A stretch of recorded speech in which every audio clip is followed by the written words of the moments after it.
बच्चों छोटी छोटी चीजें जो तुम्हें पता होनी चाहिए। हाइड्रोजन बॉन्डिंग का स्ट्रेंथ सबसे ज्यादा किसमें होता है? HF H2O NH3। Hydrogen bonding का स्ट्रेंथ पूछा है, HF में सबसे ज्यादा होता है हाइड्रोजन बॉन्डिंग स्ट्रेंथ। किसमें होता है सबसे ज्यादा? HF followed by H2O followed by NH3। हाँ है ना? अगर बॉइलिंग पॉइंट पूछा जाए तो सबसे ज्यादा किसका होगा? H2O। पहला पॉइंट। एसिटिलाइड आयन क्या होता है? कराई नहीं कराई हमने? NH3 का नहीं होना चाहिए सर, इसमें तो 3 तो पहले वही हो जाएंगे हाइड्रोजन के, उसके बाद उसके बॉन्ड्स वीक होते हैं, उसकी हाइड्रोजन बॉन्डिंग काफी वीक हो जाती है as compare to H2। Acetylide ion is C2 2-, जिसका तुम्हें एमओडी डायग्राम पता है। हाँ है ना बच्चों? एसिटिलाइड बनता किससे? एसिटाइलिन से। ये एसिटाइलिन है C2H2। इसमें से दोनों बॉन्ड तोड़ दो और दोनों के इलेक्ट्रॉन्स किस पे भेज दो? कार्बन पे। तो ये बनेगा नहीं बनेगा? That is the structure of C2 2-। Bond order भी 3 आ रहा होता है इफ यू रिमेम्बर। हाँ है ना बच्चों? गुड। एक क्वेश्चन पूछ रहा हूं तुमसे, सुनना और बताना कि स्टेटमेंट करेक्ट लग रही है नहीं लग रही है। 5f orbitals can participate in bonding more than 4f. 5f orbitals can participate more in bonding than 4f. That is statement 1. Statement 2 is 5f orbitals are not as buried as 4f orbitals. नहीं समझ आया? Statement लिख दूं? हाँ, 5f orbitals can participate in bonding more than 4f. That is one statement. And the other statement being 5f orbitals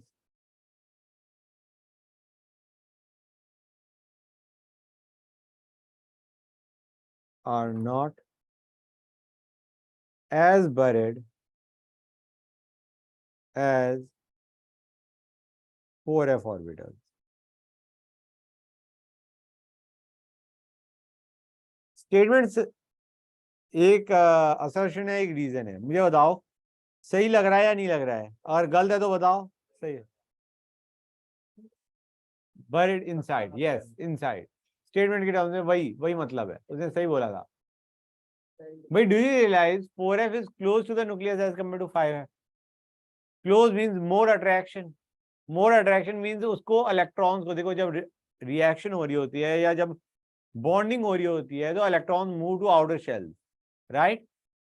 जब हम excite कर रहे होते नहीं कर रहे होते इलेक्ट्रॉन को, हम कह रहे हैं कि 5f वाले ज्यादा एक्साइट हो सकते हैं easily then compare to 4f। क्यों? 5f orbitals are away from the nucleus as compare to 4f। Do the statement seem correct और नॉट?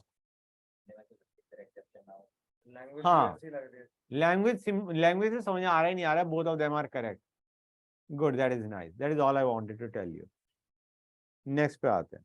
स्टेटमेंट है गाइस, देखो स्टेटमेंट, सारी स्टेटमेंट ऐसी नहीं होंगी जो तुम्हारी पढ़ी हुई आएंगी, but you have to understand के मीनिंग निकाल लोगी तुम। ये तुम्हारा पीरियोडिक का था, ओके? अच्छा गाइस, एक चीज और सुनते आओ।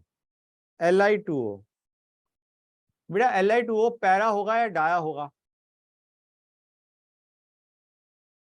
तुम्हें याद होगा हमने दो केस करे थे क्या?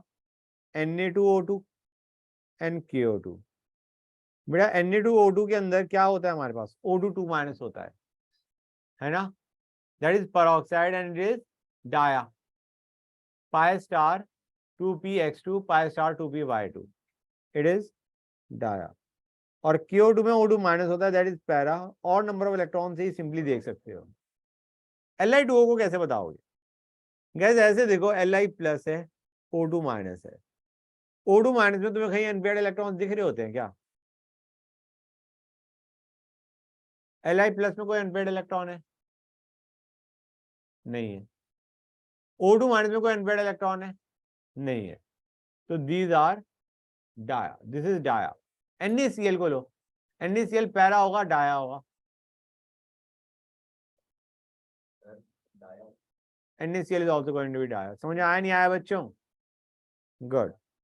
नेक्स्ट सुनते आओ गाइस, हमने बॉन्ड डिसोसिएशन एनर्जी पढ़ी थी।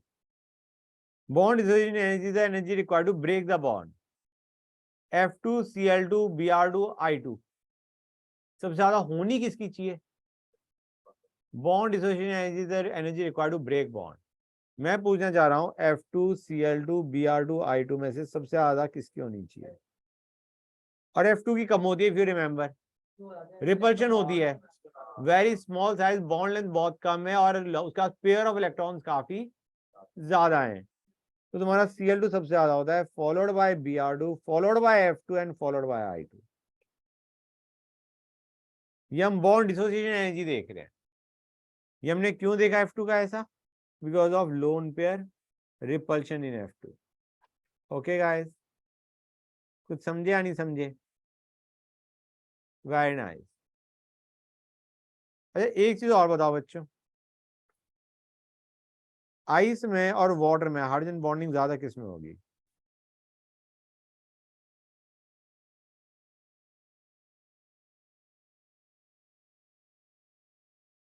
आइस और वाटर में हाइड्रोजन बॉन्डिंग किस में ज्यादा होगी? हाँ,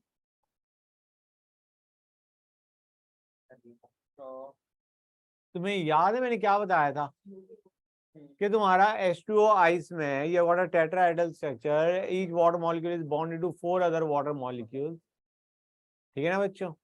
और मैंने कहा था जब हम हीट कर रहे होते हैं, आइस को वाटर में कन्वर्ट कर रहे होते हैं, तो hydrogen bond get broken up, जिसकी वजह से केज लाइक स्ट्रक्चर टूटता है। अब अगर हाइड्रोजन बॉन्ड टूटेंगे तो ऑब्वियस सी बात नहीं है कि वाटर में हाइड्रोजन बॉन्ड कम होंगे और आइस में ज्यादा होंगे। गुड। समझ आया नहीं आया बच्चों? नाइस। वो हाइड्रोजन बॉन्ड टूटने के कारण तुम्हारा जो केज लाइक स्ट्रक्चर है, ओपन केज लाइक स्ट्रक्चर है, दैट कोलैप्सेस गाइस। समझ गए? यार एक चीज है ना, शायद मैंने गलत बता दी तुम्हें जल्दी में। हम कुछ O2F2 और O2H2 की बात कर रहे थे, याद आ रहा है? लास्ट क्लास में ही करी हुई है शायद। O2F2 एंड O2H2, H2O2 मान लो। नहीं याद आ रहा? अगर नहीं करा तो अच्छी बात है। याद है यार, बॉन्ड तो करवाया था, बॉन्ड करवाया था। बच्चों हम ये कहना चाह रहे हैं, ये बॉन्ड लेंथ ज्यादा या ये बॉन्ड लेंथ ज्यादा? X Y, कौन सी बॉन्ड लेंथ ज्यादा होगी? गाइस एक चीज बताओ मुझे, अभी तुमने पढ़ा था या नहीं पढ़ा था कि जो रिपल्शन है उसकी वजह से बॉन्ड वीक हो जाता है? F2 में देखा था नहीं देखा था? शायद ये वाला क्वेश्चन भी तुमने किया था, CC बॉन्ड NN बॉन्ड और FF बॉन्ड में सबसे ज्यादा स्ट्रॉन्ग कौन सा होता है? CC बॉन्ड सबसे स्ट्रॉन्ग होता है। याद आ रहा नहीं याद आ रहा है बच्चों? और क्यों किया था हमने ये? क्योंकि F में 3 लोन पेयर है, रिपल्शन बहुत ज्यादा है। रिपल्शन ज्यादा होने की वजह से क्या हो जाएगा बच्चों? बॉन्ड वीक, बॉन्ड आसानी से टूटेगा। हाँ है ना बच्चों? CC में तुम्हारा कोई भी लोन पेयर नहीं है तो there is very less repulsion. N में 1 लोन पेयर, O में 2 लोन पेयर और HF में FF में 3 लोन पेयर। हाँ है ना बच्चों? Getting the idea? NN देखोगे इसे NH2 या फिर तुम H2O2 देखोगे या तुम FF देखोगे, I mean what you realise is NN bond, OO bond और FF बॉन्ड में सबसे ज्यादा स्ट्रॉन्ग बॉन्ड NN का होना चाहिए। इन तीनों में NN OFF में NN का बॉन्ड सबसे ज्यादा स्ट्रॉन्ग होना चाहिए, क्योंकि उसमें नाइट्रोजन एटम के बीच में जो रिपल्शन है, लोन पेयर रिपल्शन है, वो सबसे कम है। अब मुझे बताओ, फ्लोरीन ज्यादा इलेक्ट्रोनेगेटिव या हाइड्रोजन? Fluorine definitely. तो यहाँ पे ऑक्सीजन पे प्लस L चार्ज है, यहाँ पे ऑक्सीजन पे माइनस L चार्ज है। कि ऑक्सीजन और हाइड्रोजन में ऑक्सीजन इज मोर इलेक्ट्रोनेगेटिव। अब मुझे बताओ यहाँ पे रिपल्शन कम होगी या यहाँ पे रिपल्शन कम होगी?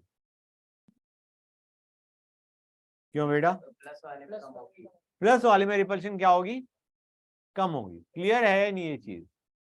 प्लस प्लस वाले में क्योंकि तुम्हारे पास इलेक्ट्रॉन डेंसिटी ऑक्सीजन पर से कम हो गई तो इनके बीच में रिपल्शन कम होगी। तो कौन सा बॉन्ड स्ट्रांग होगा? ओ बॉन्ड किस में स्ट्रांग होगा? O2F2 में या H2O2 में? हाँ या ना बच्चों? X is going to be less than Y. Bond length is going to be less. समझ आया नहीं आया? Because X results in stronger bond. X is stronger bond. हाँ या ना? गाइस ये कितने बच्चों को क्लियर हो गया? बोलो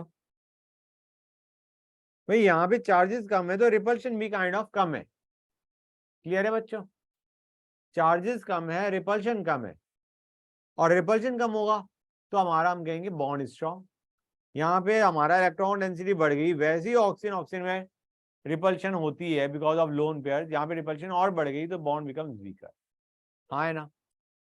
अच्छा एक और क्वेश्चन, अगर मैं OF बॉन्ड A मानूं और इसे B मानूं तो किसकी बॉन्ड लेंथ कम होनी चाहिए? हाँ, B should be less than A। Why? उधर H है उधर F है। हाँ या ना बच्चों? क्लियर हो गई ये चीज? कितने बच्चों को इसमें डाउट है?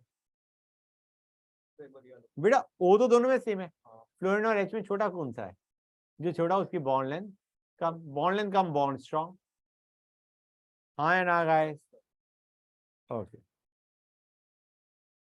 गाइस, पैरा और डाया के बीच में मैंने बताया या नहीं बताया, पैरामैग्नेटिक मॉलिक्यूल्स या ion, paramagnetic species rather, they are weakly attracted in external magnetic field. ये बताया मैंने। सर ये बी इस लेस देन ए में सर ये किसका है? सर ये बॉन्ड लेंथ का या फिर वो bond length.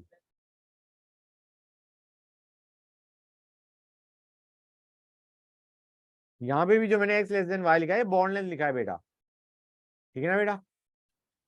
Paramagnetic species are weakly attracted in external magnetic field. Diamagnetic substances are weakly repelled in external magnetic field.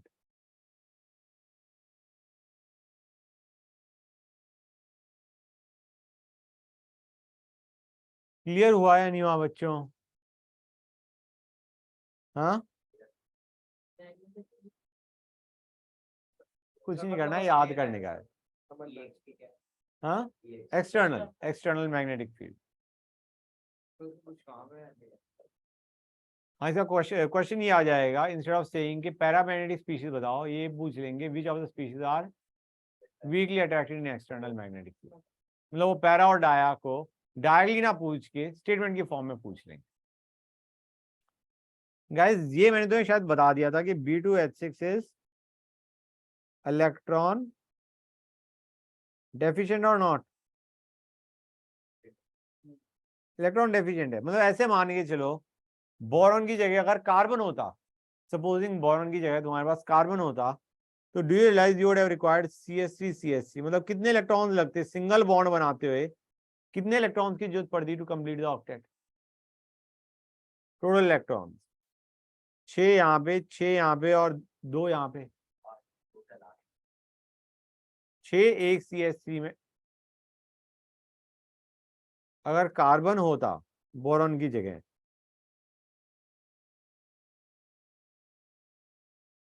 तो कितने इलेक्ट्रॉन्स लगते फॉर कंप्लीट ऑक्टेट? यहाँ के 6, यहाँ के 6 टोटल इलेक्ट्रॉन की बात कर रहा हूँ, प्लस यहाँ के 2, 14 लगते नहीं लगते? 14 इलेक्ट्रॉन्स लगते कार्बन को करने के लिए, उसका ऑक्टेट का मतलब सारे एटम्स का ऑक्टेट कंप्लीट या डुप्लेट कंप्लीट करने के लिए। B2H6 में देखो हमारे पास कितने इलेक्ट्रॉन है बेटा total, and have you got the same number of electron जितने हमारे पास C2H6 में है? बताओ यहाँ पे हमारे पास कितने हैं? 6 and 6. तुम कहोगे सर वो हमारा CC2 ही बॉन्ड बना, भाई इलेक्ट्रॉन की कमी है तो है। जो तुम कहोगे BFC में सर हमारा लुईस एसिड नेचर कम हो गया, BFC में बैक बॉन्डिंग के कारण लुईस एसिड नेचर कम हो गया, बट स्टिल है तो सही ना, that is the whole point. तो B2H6 में भी हमारा लुईस एसिड स्ट्रेंथ कम हो गया, but still there is a Lewis acid, getting the idea और नॉट? हाँ है ना? तो remember that is electron deficient. Clear है यहां तक? तो ये क्या हो गया, जस्ट अ सेकंड। हाँ बच्चों, क्लियर है यहां तक? कोई डाउट? अच्छा एक चीज और, LiCl क्या होता है? Is it a covalent compound या आयनिक? कोवलेंट हम बोलते हैं, मतलब it is a ionic bond with very high covalent nature. लेकिन अगर मैं LiH की बात करूं, इज इट आयनिक और कोवलेंट? ये तो आयनिक, ये तो आयनिक होना चाहिए, क्योंकि अनायन का साइज बहुत छोटा है, कोवलेंट कैरेक्टर तो आता ही नहीं उसमें। हाँ है ना बच्चों? LiH is ion. Guys clarity मिली या नहीं मिली? कुछ समझ में आया या नहीं आया? Because we are done with chemical bonding now, we have discussed all the sheets, all the questions, and now I don't think there's anything remaining. बहुत जान ले ली, ठीक है।